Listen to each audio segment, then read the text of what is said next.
তোদের মধ্যে সম্পর্ক কি? সম্পর্ক কিছুই না, ওই যে টিকটকের পরিচয় আর কি। টিকটকে পরিচয়, তারপরে কাপড় খুলে গেলি।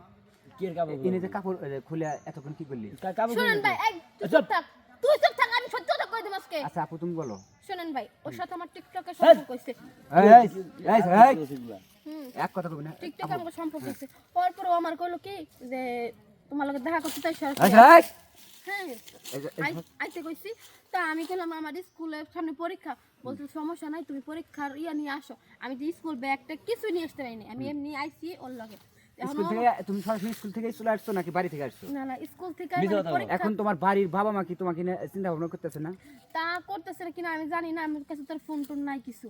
তো ফোন নাই, ওর সাথে কিভাবে যোগাযোগ করে তুমি এই জায়গায় ওই আসলে? যে মানে নাম্বার ছিল তো, নাম্বার ফোনে মানে একটা কার্ড দিছে বা যেগুলো কলমদের নাম্বার লিখে দিছে কাগজে, ওই নাম্বারে অন্য যেগুলো একটা ফ্যাক্সিলেট থেকে ফোন টোন করে আসছে। আচ্ছা ঠিক আছে বলো। আইছি, আসার পরে ওখানে আপনি আমারে ভিডিও করেন কে?